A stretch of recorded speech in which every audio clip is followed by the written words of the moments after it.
All right. Let's see. Okay. Let me get some more nuts and bolts for you, and then we'll talk about anointing a little bit, just a little bit. But okay. This is a term maybe you've heard, and I think you've heard Pastor Stevens use it. 3 words: frame of reference. And I think we understand what it means in a great. This is a term that I learned in study at Towson University. Frame of reference. There was a twin term that maybe you haven't heard so much, and it's called realm of discourse. Okay, now these are two.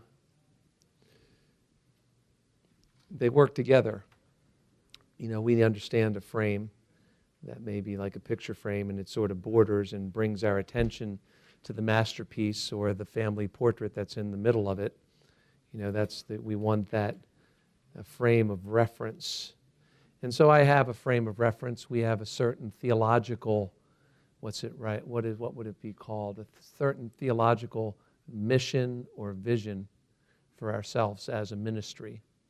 So, of course, even though we would listen to someone like we did tonight with Pastor Stanley, even though we would listen to that, we would filter that through our frame of reference, and you all are doing that, which is great, because you're looking at that and you're saying, oh, there's some meat there, but there's also some stuff that, meh, what do I need from that? But we have a frame of reference, and we have whatever falls outside of this frame, we aren't going to really process. We're not going to allow that to be a part of the realm of discourse, realm, you think of that in terms of kingdom, a kingdom at work, or a governing principle, or a governing guide for us. We have a frame of reference. I come from we have a frame of reference that's based on the finished work of Jesus Christ. And so it's good as ministers of the gospel in greater grace to understand our statement of faith. You understand what we believe. Like, we should have that as pastors. We should have that practically memorized. Like, what's the finished work is, what do we believe about the Trinity, the virgin birth, the cardinal issues of our faith that frame of reference should be very well defined. There's a lot of creativity, a lot of space in the frame inside there for a lot of different things. Maybe some Pastor Matti art goes in there. Kind of interesting. I love that thing that's in the hallway. I have loved that picture from the moment I saw it in his exhibition, the lonely glory with the crown of thorns and a sea of red. It's like that is a message in itself. That is like a message in itself. So there's a lot of, like I'm saying, but, I can't paint that way. I can't even write that way. I can't write modern stories, because modern stories don't have happy endings. Do you know that? It's like we are in an age when happy endings is like, the world is so cynical, they don't like happy endings. And our story has the glorious, happiest ending of all. We get to go to a place where we don't even need the sun and the moon anymore because the presence of God fills it. So our frame of reference is formed, of course, by the doctrine that we receive in the classes here. And, so that's an important point, I think, just to have a theological vision, a theological foundation, where you are. And if you are ministering in West Baltimore, your theological vision is going to be founded on the theological premises of Greater Grace World Outreach, but also you are going to have a mission to the neighborhood. And, that's going to fit into, you're going to create this frame of reference starts with your doctrinal foundation, and then you add to it the theological elements that are going to be particular to your place. You're going to do certain things in your mission field, in your department, in your Sunday school class that other people wouldn't do. It's going to be framed, but you're going to have your solid pieces of the frame, and then there's going to be other things that you This is the way I do it. This is what I want. This is what I want to communicate every time my children come into class. I want them to leave this. Every time the congregation leaves my assembly, this is what I want them to leave with. So a frame of reference. So you have a frame of reference, and now you're also looking at a groups of frames. Like just see all the little frames out there. What are they coming from? Where are they coming from? And it's going to be a particular challenge for us as the time goes on, as the world becomes, in the Western world anyway, the Western world becomes less and less, they have less and less of a foundation of Christian thought. They understand that Jesus was a man, or maybe they don't. Maybe that you don't get that so much. So the frame, we're going to have to start thinking about that, a little bit more maybe as our church adds people, as the church becomes larger and larger. It's like, it used to be, to be a frame of reference. Think about the frame of reference when moved here, and it took a long time. I'll just be honest with you. The frame of reference took a long time to change this from a transplanted New England church into a Baltimore church. It took a long time, Now, me and my wife, we grew up here. We bleed orange and black. That's the Orioles. We used to bleed blue and white before the team left us, and now we bleed purple. But we were it was very frustrating that the frame of reference from our pulpit was we still living in New England, and and if you know Baltimoreans, today, we heard it on the radio, I got called hun and darling in the same sentence. That's amazing.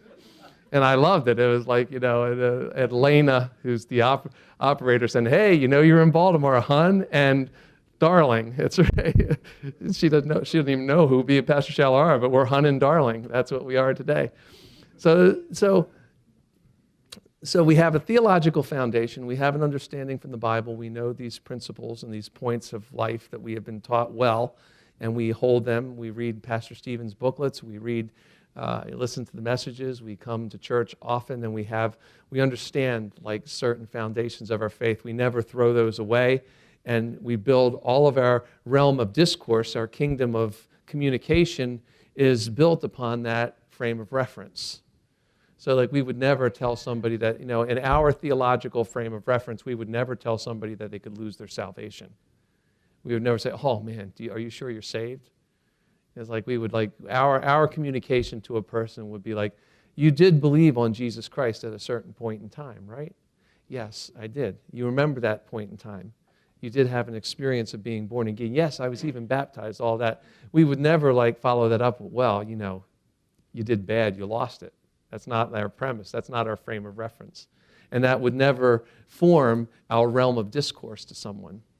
So the frame of reference and the realm of discourse, these things are always working in tandem together. We speak from what's in our frame. So that's very important. What do we put in there? What do we allow in there? So we have the theological vision, the theological principles that we hold to, and then what happens in here? What can we do in here to make, what can we put in here to make our points by, in the realm of discourse that we have? So we do this, I think. We're getting to this point now. We enter culture. Okay? Now this is better. The culture does not enter us or enter our realm. We enter the culture. Our frame of reference is set, and with that frame of reference, we are going to speak in a realm of discourse as we enter the culture that we live in. This is the Baltimorean culture in some places. West Baltimore culture is a little bit different. Dundalk's culture is a little bit different.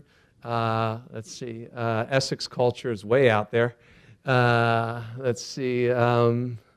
to think what would be another one. There's Seoul. Your culture is Now I want to know. Now there's. Okay, here we go. I'm going to get into something here. Okay, I'll get the 2 points and I'll come back to this, Pastor Steve, in a second. Enter the culture. And the point we enter the culture is not to be swallowed by it. The point of entering the culture from the pulpit, like bringing in something from the culture. Like, when Pastor Schaller, when we were a few years back, when they kept talking about the Red Sox and the Patriots from the pulpit, it bothered me. I mean, it did. I mean, I'm Baltimorean. It's like, the Orioles have stunk for a long time, and you keep talking about, like, I don't really, why do we have to go see a Grace Hour game that's always the Red Sox, and me and my family are the only ones cheering for the Orioles? It's like, the culture, there was no engagement of the culture is what I'm saying. It was very, it was obvious. So they weren't entering, so you don't, so you enter the culture, there's a culture. But the point of entering the culture is to find the points of challenge. Okay, there are A things in the culture, and then there are B things in the culture. Like there are A things that are things that maybe we can affirm. Okay, let's think. Okay, I'm just going to talk about Baltimore because it's what I know. It's like things, Baltimoreans are loyal. The Baltimoreans are loyal. Don't ask us to change our allegiances. We won't do it. We won't adopt a new team. Even if our team stinks for 14 years, we will not adopt a new baseball team. It's just, that's the way Baltimoreans are. I'm just saying that if you know somebody, it's like there's a loyal culture. I'll tell you what it's born of. The culture in Baltimore used to be dominated by several large factories, General Motors, Bethlehem Steel, a couple of others, Dixie Cup Plant out in Owings Mills, unions, strong unions, everyone went to work. Everyone did this, and it's like, so that was like an affirming thing. That's a loyalty. If you notice something about the culture that you're ministering in, that's, it's an affirming thing. I'm sure Pastor Schaller, when he went to Finland, he saw the Lutheran element and saw people who actually had heard a lot of the Bible. They were thinking people, talented people, educated people. They liked to listen, that kind of thing. That they could look at that. That's an A thing in the culture. It's something that's not worth challenging. It's affirming. We can use that. Who is loyal? Who also thinks well? Who is loyal? Jesus Christ is loyal. Who thinks well? Jesus Christ is the highest thinker of all time. The Apostle Paul, second greatest thinker of all time. Okay? So you have that. So you have, when you get into a culture, you want to look at but then there's the B things, and those are the things that need to be beat. It's like you're going to think about that. You're going to be preaching to a group of people. And this is particularly for Pastor LaFlame, like you're going into college culture, there's an affirmation that you have. You got kids who want to learn something, they want to get a skill, they want to go out and they want to be productive. It's like this is the way they do it. They're honoring their parents' wishes. These are all things that we can affirm. They're like A beliefs that we share. But then there are B things. And then there's, in the college culture, there's all kinds of B stuff, like, shacking up with the girl across the hall. Not, you got to challenge that. And, that kind of thing, the beer blast in the center of the Glen, which actually isn't there anymore. They tore it down and put dormitories there. But when I was there, you could walk out of class and you could get a beer on your way to class. That was kind of amazing. That was back in the days when the drinking age in Baltimore was 18. So, you could go to philosophy class and you could get a beer on the way to, actually, it was the other way. You'd want to go to philosophy with a beer. That would be pretty much because, a lot of these things that you were saying you didn't want to listen to without being a little buzzed because it was, but that was, but you confront that. You want to challenge the culture. You want to challenge the culture in that way. So you enter the culture finding the affirmation points. When you're ministering in a culture, you want to find the affirmations points to bring into your frame of reference. Okay? We have the theological frame of reference, and now we have a vision for the people that God has put in front of us. We want to see those things. And this is going to take a little bit of, we're good at this because we like to talk to people. Pastor Schaller is amazing at this. Pastor Shabelli also is amazing at this, although Pastor Schaller handles it one way, Pastor Shabelli handles it another way. Pastor Schaller likes to embrace all the things about the culture. Pastor Shabelli just says, I am who I am, but I'm glad that I'm with you. He's not eating all the food that everyone else is there. He's eating crackers, right? That's, he doesn't Pastor Schaller, he tries just about anything, I think, or he used to until now, whatever. But you enter a culture, you affirm the things that you can accept about the culture. You begin to like be with the people where they are, and that when the people are sitting around you, now that's starting to become a part of your frame of reference, and the frame of reference that you are, like, let's see, how could I define this? Let's see, with something, something maybe you'd be connected to here, in Baltimore, like, I'm not sure. I'm just not coming to me right. I'm trying to think of West Baltimore, but I can't really think of like the crabs are one thing, but I'm trying to think of something a little bit more higher than just food, But we did do that with, Pastor Philippe and his wife were like excellent crab pickers. They picked it up in a matter of 5 minutes and like destroyed like a whole table full of crabs with us. Which is, okay, that would be a good thing. Like, maybe you don't like crustaceans. I like tasty crustaceans. I like, crabs, and then maybe you have a problem with eating shellfish. But it is part of the culture that you sit around in Baltimore, that you sit around, eat crabs, and talk. It's like a 2-hour event. Don't think like you're coming like to eat like a crab and then you're like gone in a half an hour. That's not going to work. You can't have that frame of reference. Like if you're going to have a crab Bible study, you're going to have a couple of dozen, maybe a bushel, and you're going to think 4 hours. Because 2.5 hours are going to be like decimating the crab population that you have, and then you start talking like that. You understand? It's like, so there's certain things in the culture that should become a part of the frame of reference that would form how you speak to people. And then the last part is the appeal. You have these contact points when you enter the culture, the A points, the things that you can affirm, the things that you can say that's like really, here's a biblical principle that matches up with that. Like if you're in a culture where they really honor the father and the mother and everything like that, that's like something you can sit under and say, that's like a really worthy thing because we want to honor God. You can say AA, like not Alcoholics Anonymous, but affirmation. You got two things coming together and you bring those things together, and you're looking for those points as you're developing. You're going to teach the realities of Jesus Christ in those modes that we talked about. Some way you're going to be presenting these languages of redemption again, but you got to like bring the contact point, like what is look for those affirming points in the people that you're serving so that you can touch them with that. It's like it's a very small thing, but it's a very big thing. There was an amazing thing that happened. I went to Hungary a few years ago, maybe like right after Pastor Schaller became the pastor here. And then there was something happening in Budapest also. The pastor there, Pastor Boyce, was going to move to London, and there was a change there. And people were like wailing. It was like very heartbreaking for them, which is good. They really loved their pastor. And it was like the most interesting thing. It happened, it went on. And then the most amazing thing is like Pastor Schaller got up and preached a whole message in Hungarian. Like rather than speaking English into translation, he spoke the whole message in Hungarian. And it was like he had a couple words he had to just ask his translator, what's this word? And he spoke the whole message in Hungarian. That contact point, that whole place was like they knew one thing. He was with them just because he was speaking their language. And, everything just like quiet. After it was over, it was like they still had some issues with what was going on, but that was a contact point that he had. He just like sort of settled everything. And it was just like he just got up and started speaking in Hungarian, took the microphone and the translator speaking English, and the whole message, 30 minutes straight, Hungarian.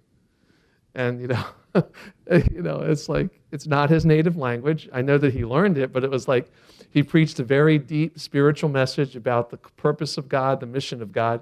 And it just was like now I'm thinking like that was a contact point. Like Hungarian is not like not like Spanish or something like that, whereas a lot of people, or like even French. It's like it's a very limited language. But in doing that, what did he do with they heard that message like they'd never heard another message before. It was like there's about 300 people there, and they just, it was like he entered that culture. I'm going to meet them here, and I'm saying like, the early stuff we heard, that's good, get your point, but now it's the time to meet people here with the heart of God. Like, get that part right, get the structure right, get the, but now you're starting to do, like, to let me use a metaphor here. When you start building the house, you've got the foundation there, but you also have the finished carpentry. You're going to make the house look the way you want it to look for yours, and you're going to build your message the way you want, and God is going to give you the finishing touches on that by the Spirit, what's coming out of that. Because that house, like Pastor, like that house could be something, but it's nothing, it's not a home until it's full. And we know that. So enter a culture, find the points that you can affirm, and then the challenge points. Now that you have the affirmation, now it's the challenge points. This is really good, but we got to challenge this. And you want to appeal this. You want to appeal to the people, appeal to the listeners, not to the culture. We don't appeal to the culture. We're looking for the heart in the middle of the culture. We're not saying we're going to appeal to the culture. See, this is like a thing. We got to figure this out.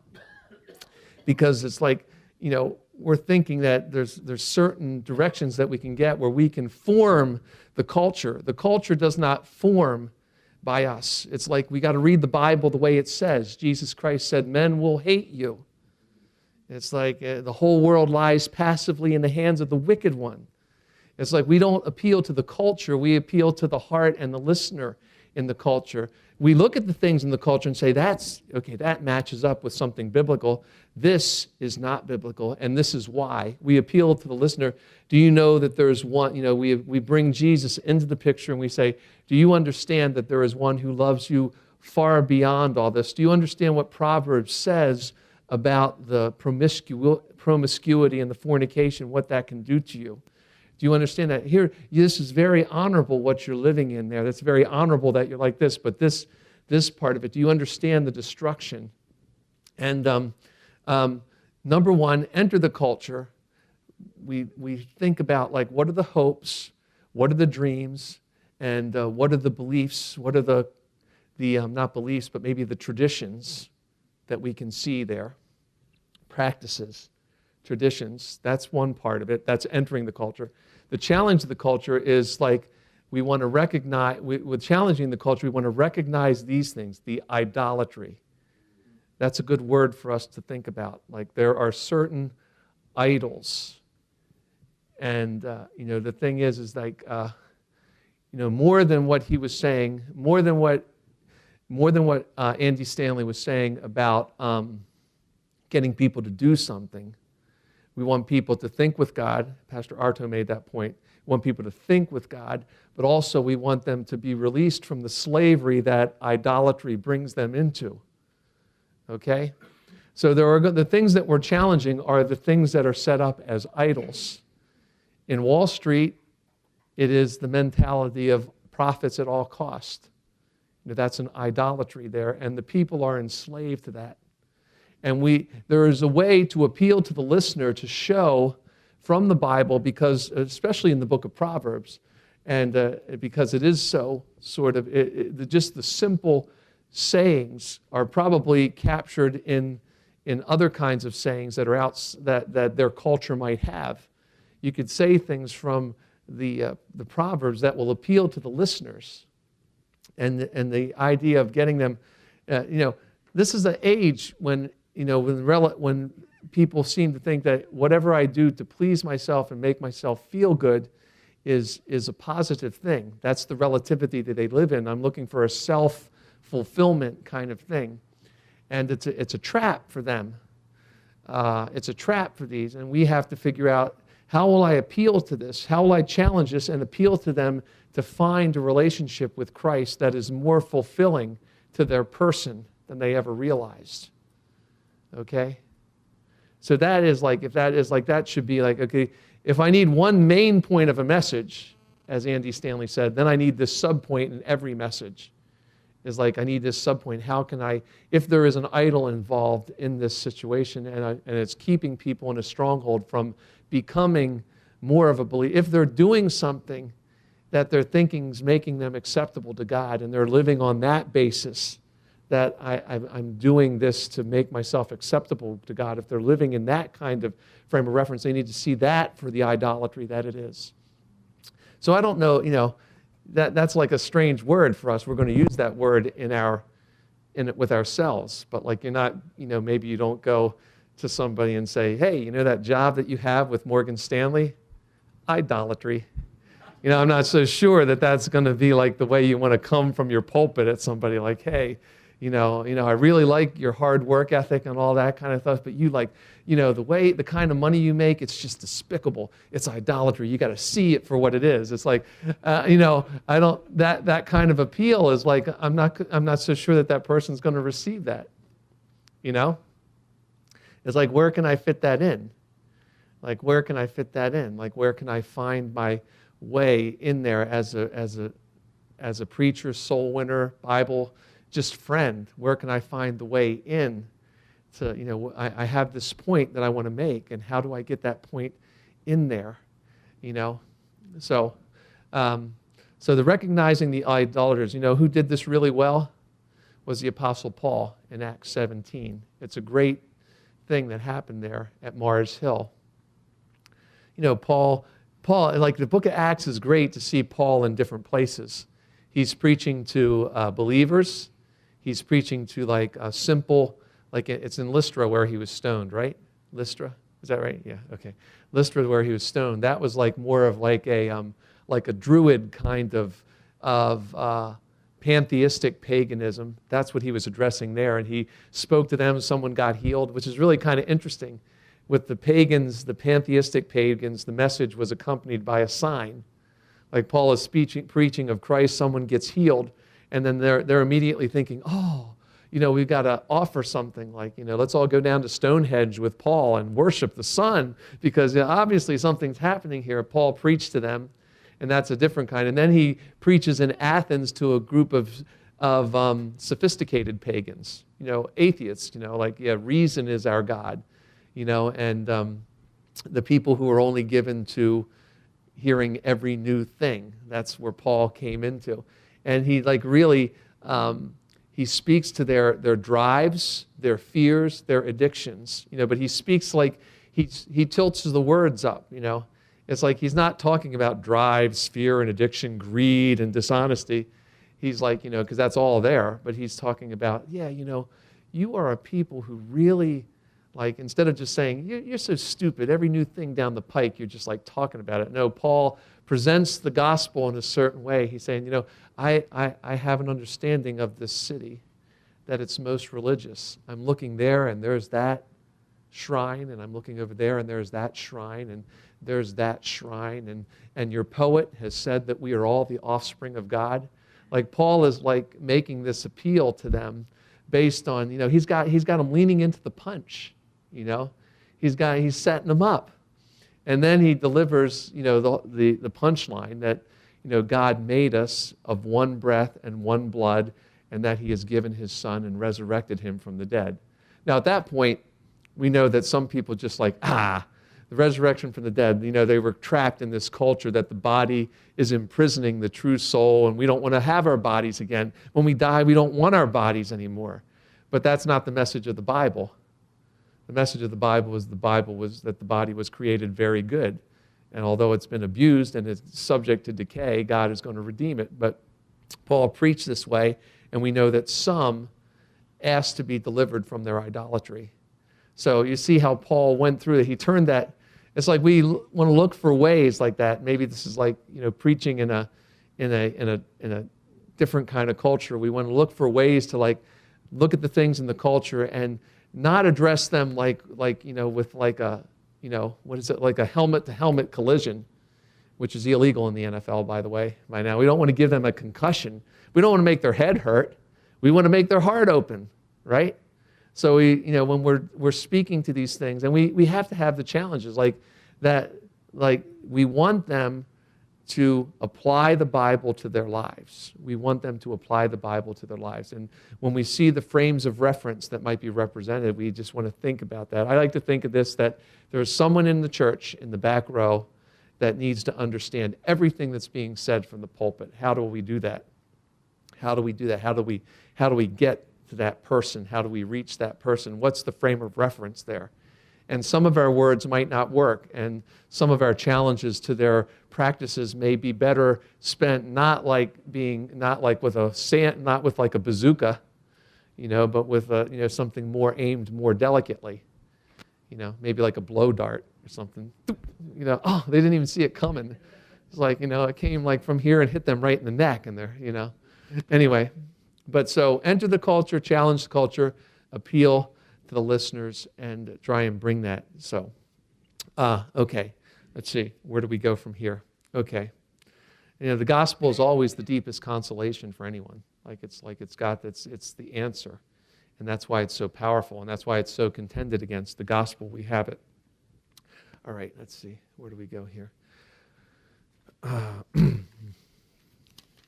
Okay, all right, let's we'll go back to a little bit of other details. Simplicity.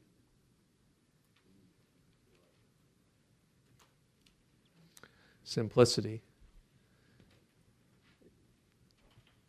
And that's the bringing the things from the top shelf down to the level, like trying to figure out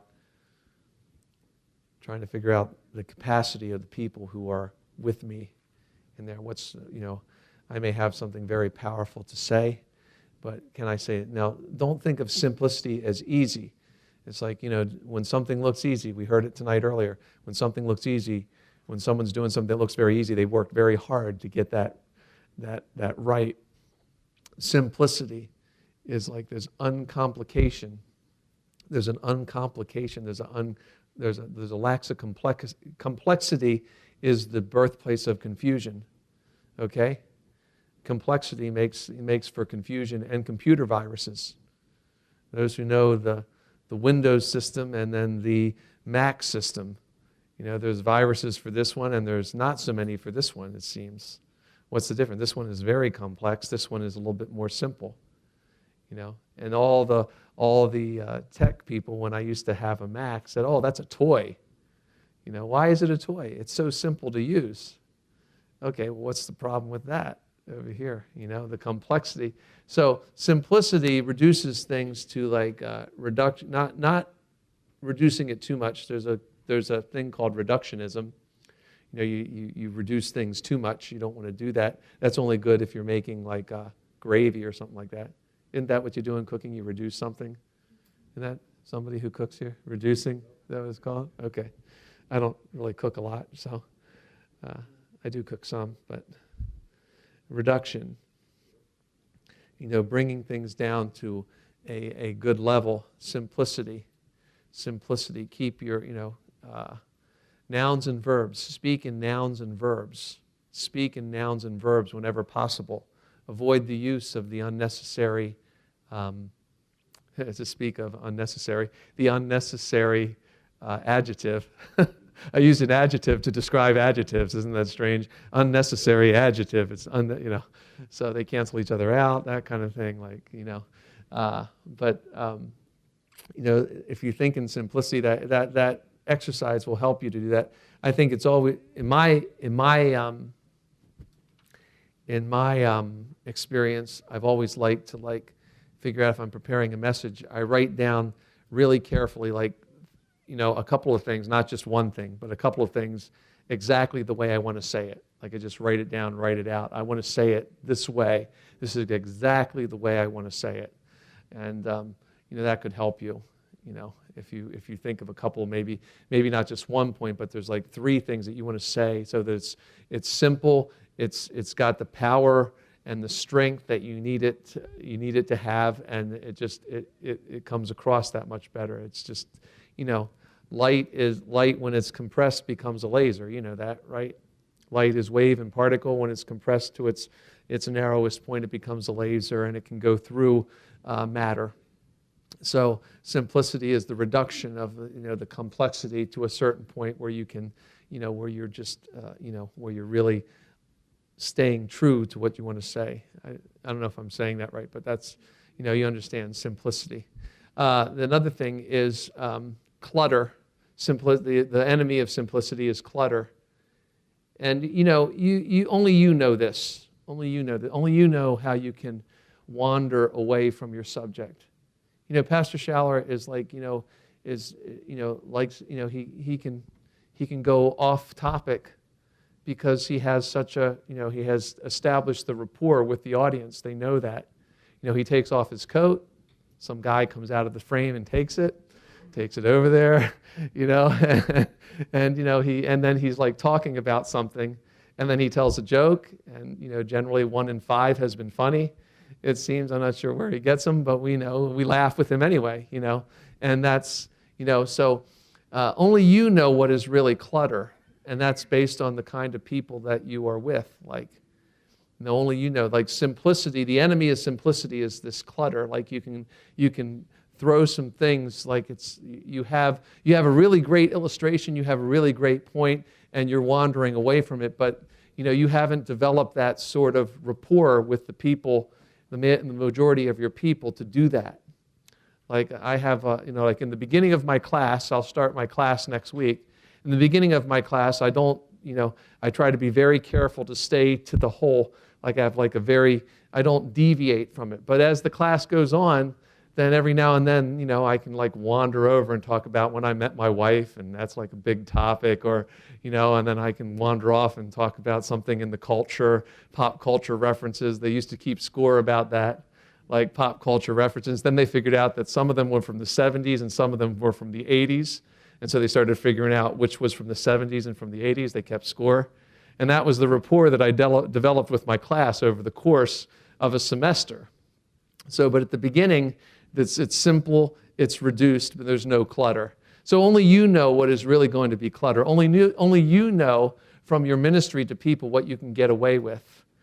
Can you throw in this whole thing about like Sweden? Who won this time, Sweden or Finland? Finland won the hockey game?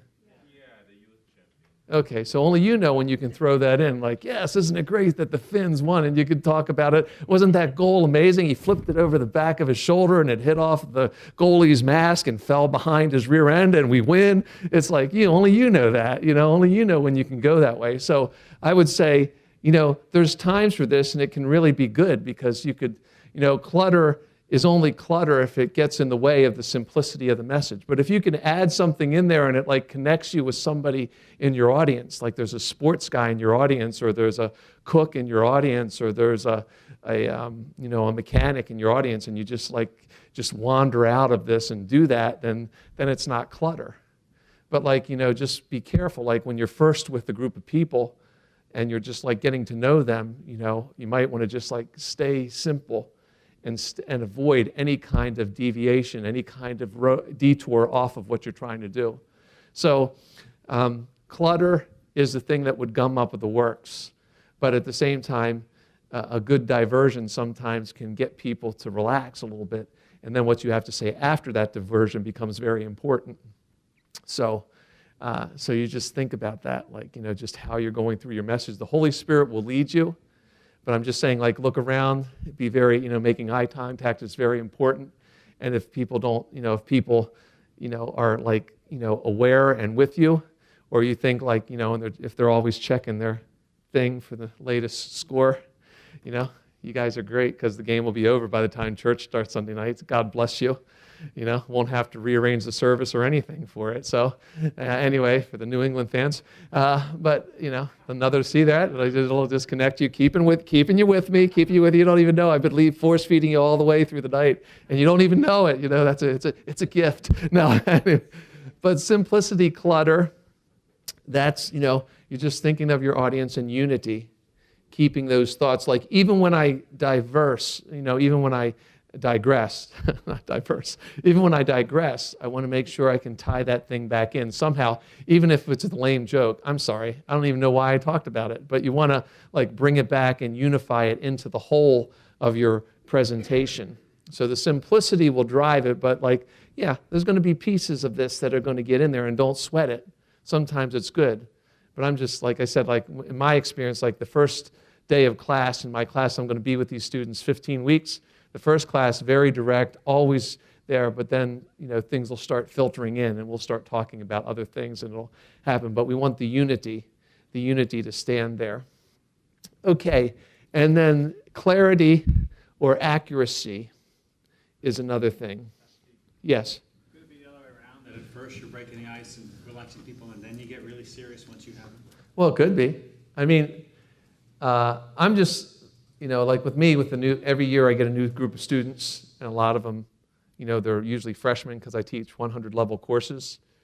And so like I try to keep that like as simple and as fast and as furious as possible right on the topic. Right, that first couple of classes are just like this.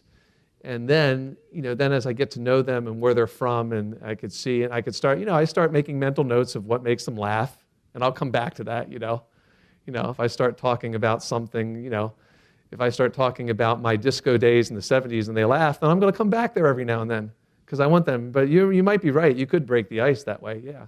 It could be that you start first a joke. Pastor Schaller's tried that method. First a joke, and there's been a couple good ones, and he's got everyone into the thing. It's like, yeah, you could do it that way. Did you have something, Pastor LaFame? You look. It might be like too No. late. I just have a question. There's like the word esoteric means like to have like a language of your own that people have to like Inside come language. into your world, right? Yeah. I feel like there's a little bit of that in our church history. Yes. And it's been like incredibly valuable. Yeah. People, it's like a place they can come in and like when I listen to messages from the early 70s, it seems like pastors are talking way over people's capacity, and you'd think like, oh well, that's not what you do, but this message is built on that kind of esoteric methodology, right? Yeah. And Pastor Schaller has a little bit of it too. I've noticed, like he's kind of when he goes to the pulpit, he's got this like, it's essential. It's the nature of having a message for people that they come into the world that you want to show them. Yeah. And I just was wondering if you could talk about that because it seems like the hand in glove. Like you have the very simple, like one point. I want to speak to people at their capacities, reduction. But like then there's this other. Like speaking like high, and then they can come under it and they can be a part of it. All right, now I would say that Pastor did a really good job during his ministry of introducing a vocabulary term and then making sure it was founded before it became like a part of the regular vocabulary. Okay, so yeah, esoteric, I would say maybe there's a different word for that, but esoteric or jargon is the stronger word. Like we have like our own little language. And it was like if you were at the newspaper and you heard me talking about reefer, like I need a reefer for page 3. I wasn't talking about someone to bring me a joint. I was talking about someone writing a little thing to tell people to turn to that page, a reference, but we called them reefers. So like if you would hear us talk about it, you would hear us talk about reefer all night. How many reefers do you need? All 3. Man, how much are they smoking down there tonight? So that's jargon, but it's part of it like esoteric. Like I think Pastor Stevens was really good at like perspicacity. He used that word. We had to go look it up. But it was like a powerful word, but he would always explain it. Like there was always a point in the message where Pastor would define that for the newcomer. And so, yes, you want to, Pastor Schaller does that too very well, bring people to a level of vocabulary, introduce a new word to them, and keep it like that, But I would say, like, at some point, like he's having me say this. He said, this is a new thing that happened on Sunday. He said, I want you to tell the people that this is what we do in our service. We pray right now with each other. I want people to be comfortable with it. So explain to them why we're praying together. So that's like an esoteric thing we do. And so now I'm being asked to explain it. And I didn't even think of it. He told me to do this Sunday. Just go explain to them why we're doing that at this point in the service. And I'm thinking, oh, this makes perfect sense because we got new people. This guy who just came with his wife that he met at the pool. And then another couple, the nurse that he's talking about, he's new, Josh. So maybe they don't know all these little practices we have. So that makes sense? Yeah. There's just that thing of like getting a shower of things that you don't know how to handle. Yeah. Like you'd think that it would be bad, Yeah. and it ended up building a ministry. Yeah. I know it's not the only thing, but it was part of it was it increased people's capacity so quickly. But I can point to the point, like, and now, okay, now, I edited pastors' booklets for a long time, so I could find those points in his transcripts when he explained it, because like there were things that he was explaining, I was always looking for that phrase in his words that would say, okay, this, I know what this means, but how, is there a nugget for it? Like the principle of the eternal is. Like, now just passed by, tomorrow does not exist today, And what's it? No, how does it go? The past is gone forever, now just passed by, and tomorrow does not exist today. That's the principle of the eternal is. So, that's the thing. Like, I can remember when we were writing that booklet, I'm like going, I got to find like that nugget, like that says that. And I can remember Pastor would, now if you haven't heard this before, this is what it means. And just like in a simple sentence, he would say, this is what we're talking about. And then he would take us all back up there. So I think like in your simplicity, you're going to keep consistent in like your explanation of the scriptures, and then you have that term, but you just come down just a little bit to explain it and then go back. Just like Pastor Schaller doesn't like to like address like trends like directly, like a whole message on a trend, but he'll say, I'm going like this, and then all of a sudden he'll address this. And then what is it about like, a girl boy and a boy bird, get together? What is that? That's normal, and he'll just address that, and then he'll go back to the message, So that's like, okay, so maybe that's another word for like there's simplicity, there's clutter, but then there's also, clarification. Maybe that's better. Like we're going to like talk about something, I have to go over here and I have to clarify this term for the person who doesn't know it. That make sense? Okay. All right, now the last one that I want to talk about is the importance of accuracy. Okay, now, I'm just going to tell this story. This is my story. This is my personal story. And I got saved in 1979. And in 1977, in 1977, it was probably, I would consider that was, so before I got saved, one of the highlights of my life was 1977. I drove down to Capitol Center and I saw Led Zeppelin. So like I was like, I had a Jimmy Page guitar. I had like, I even tried to play with the violin thing the way that he used to. Those who know that, who are from that area, Jimmy Page used to play a violin on his guitar and everything like that. So I was a big fan, all that, went to see them. The tickets were only $20. People like, you went to see Led Zeppelin for $20? I said, the ticket price was $10. I paid double the face value. So it was like, all right. So I get saved in 1979, and at that point was the first like backward masking tours. Like guys were coming around showing us pictures of Black Sabbath album covers, really scary. Demonic, yes. Uriah Heep, the Wizard, yes, demonic. And then, playing backwards songs, and, it's fun to smoke marijuana. It says it there, wow, man, you're listening to it. It's like this guy did this whole presentation, and it's like, wow, it's like, he had me. He had me, did the whole presentation for about an hour. I'm like, okay, I'm going to go home and burn all my records. I'm in the Pentecostal church. We're going to burn our records. We're going to get rid of this. That's the way we're going to obey. And then he made this statement, like, I'm a huge Led Zeppelin fan. I knew everything about them, all their records, read everything about them. And then he comes in and he says, and you know what happened? In 1979, last year, Robert Plant offered his son on an altar to Satan, and Led Zeppelin went back to the top of the charts. Didn't happen. The kid had a dysfunctional heart. He wasn't meant to live more than 3 or 4 years. He died suddenly. The tour ended.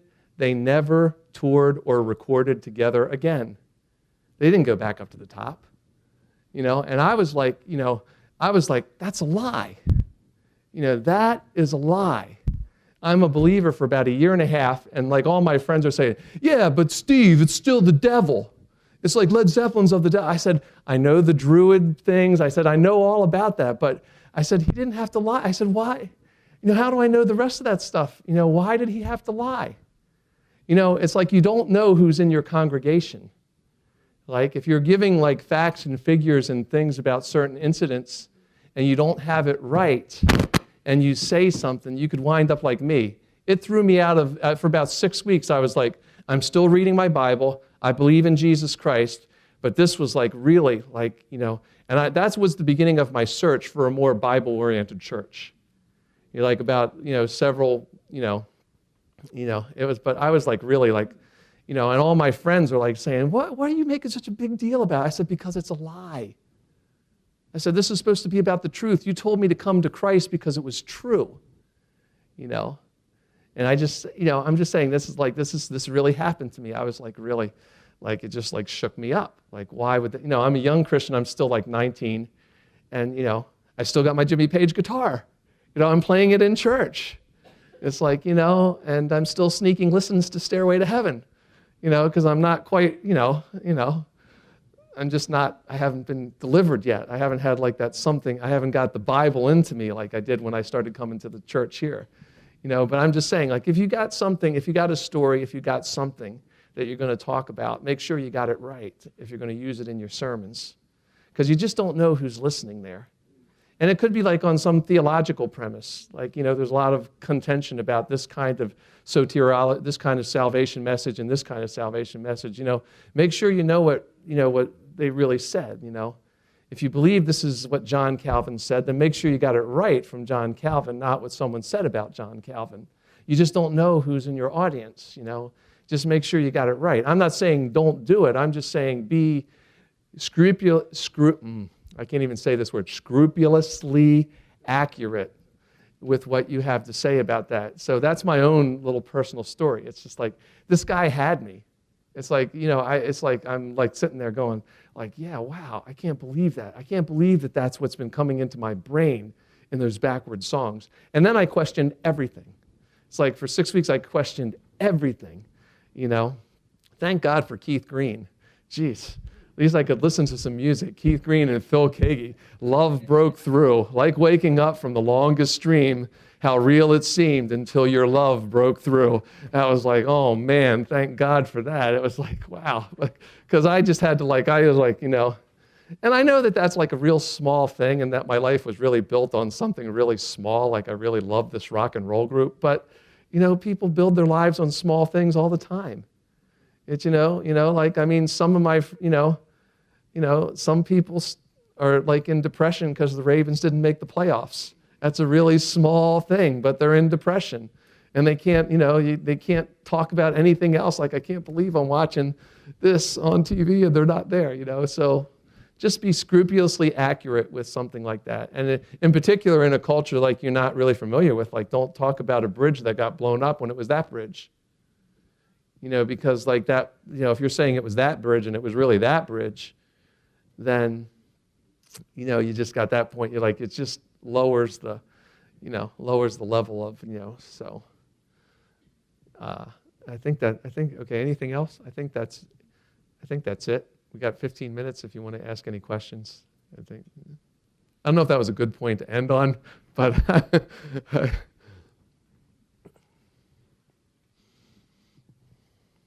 questions, comments, all minds are clear?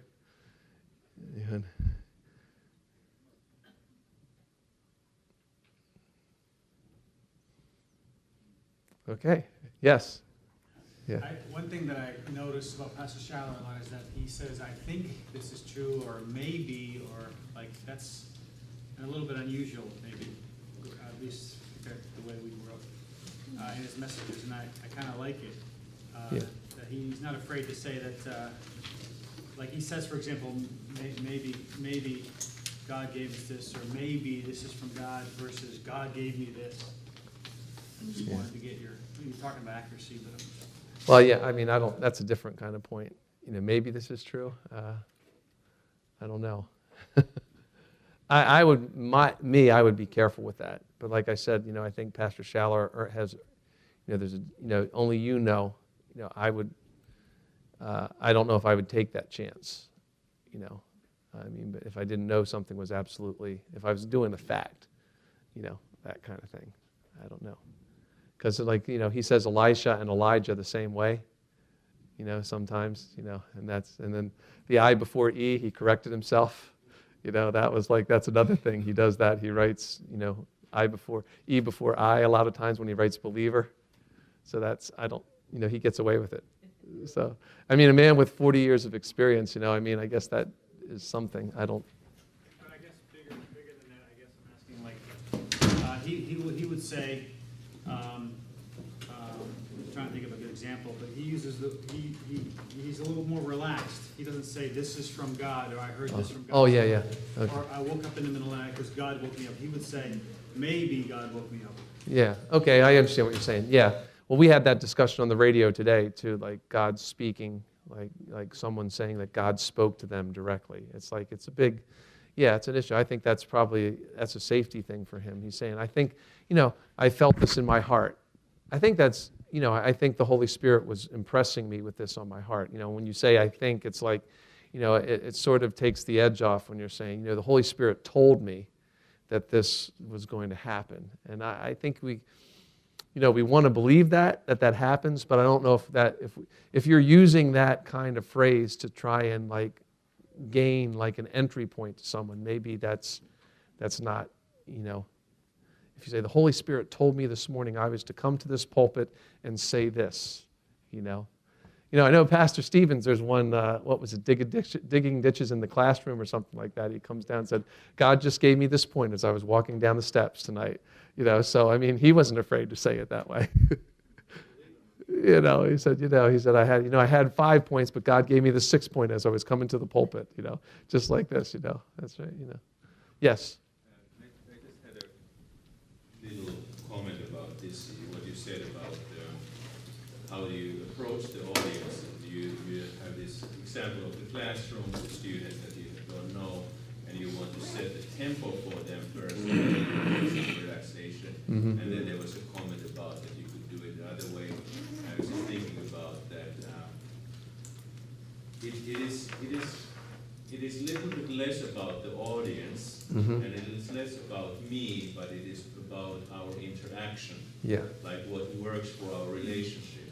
And I find that if I'm keen looking for the relationship with the people, I may do it many different ways. Yeah. And like what works for this relationship, I use that one. Sometimes I may have a need of like being funny in the beginning because I need to relax. Okay. Like I think Pastor Schaller does it also for himself sometimes. It is he himself is the reason he wants to start this type of relationship with the audience. It's not necessarily the audience needs it, but for he the wants relationship, it. he Yeah. needs it. And on the other hand, some other times it really may be that like you jump to there because that's the kind of relationship you want to have with the audience, and then you can balance it out. But I was just thinking about I think that was the point I was making in this slide, is that, there is like that clutter or that little piece of digression could go up at the top. And you're right, the relationship with your people is going to, with the people that God has given you to speak to, is going to govern the way that you do that. And I think you got that right. It's like there's sometimes Pastor Schaller is really just wants to have this kind of thing happen. And sometimes I've noticed that happens, and then the message becomes like really, really serious later on. There's like at the beginning there was like this real joke, and then it's like, it's like I said, you can get somebody really off balance, and maybe, somebody came to the service this way. That joke set them, really changed the relationship with the pulpit, and then that relationship was clearer, and he could be simple and direct after that. So. Pastor Steve. You were talking about entering the culture, and then you said about the challenge points. Don't you think we have to be really careful about compromising? Yeah, you can't compromise. You don't compromise. I mean, there's things, like I'm saying, loyalty, friendship, like maybe Pastor Steve's culture, there's like a lot of like family honor, right? And like in that culture, I've heard that the talk of the sovereignty of God is very powerful. Like they have a hard time understanding why like, someone won't have to pay for their sins, but then they really understand that, well, the king decreed it to be so. The king decreed that your sins would be forgiven because his son paid for it. And they understand that, like, oh, wow, the king decreed it? Okay. Like, so, yeah, I mean, but like I'm saying, I would say find this isn't my term, this is, I can't remember, I think it's Timothy Keller or somebody else, that he says, like they're talking about, like if you're in a city culture, there are things about the city that you could like say they're A-level things, and you could agree with them, and you can find Bible points of reference for that. But the B stuff, you got to beat that. So you got to find a way. You don't bring that into your church, like just because, I mean, just an extreme example, just because, people go to the topless beach in France, that's just what everyone does. Doesn't mean that you as a church go on a picnic to the topless beach in France. You know what I'm saying? It's like you got to confront the culture. It's like, it's like you don't assimilate that into that. But Pastor Philippe's not here to explain how that would happen. But I would just say that modesty, you build the contact points on the things that you can affirm, and then you come in, like when you have to confront something, I think you have to you have to build the affirmation, and they have an understanding that the Bible is right about all these things, and wow, look at this. A lot of my life really lines up with what the Bible says, and now you can start to address the points that say, well, really, this is like, cheating culture. Zacharias and the tax collectors, all of that. There's constant things in the Bible that can do that. Matthew was a tax collector. Zacchaeus was a cheater and then was changed by a visit from Christ. So anyway. No, you never compromise. You never that frame of reference is like your theological frame of reference you never break that. You never open the gate to let something in. It's like your frame of reference is it. It's just like, that's what I'm saying. The kingdom of discourse, the realm of discourse that you use there is going to be guided by your frame of reference. And that's what I'm saying. Just when we know people, like in my classes, I'll know at a certain point, maybe by the third class, I'll know the culture of my class. And if there's a high level of freshmen in my classes, usually, sometimes more than others, then I'll know they're new to Baltimore, and I have to really think about what I'm talking about to them. I can't really think about they know Baltimore, and maybe they've heard we have 800 murders every year. And I said, not true, only 300. But, no, the whole year. But it's, that's, I have that sensitivity a little bit. So, okay, has this been useful tonight? I hope so. Okay. All right, Lord, we just thank you for all the wonderful and amazing people in here and their hearts after God. And we just pray for the messages that you give us to communicate, and that you would really anoint us by your Spirit in every moment that we minister, Lord. And we just want to be careful about it. We don't want to be familiar with it at all. We just want to really honor you in everything, what you want to tell, what you want to share through us. Thank you for your blessing tonight. In your name, amen. All right.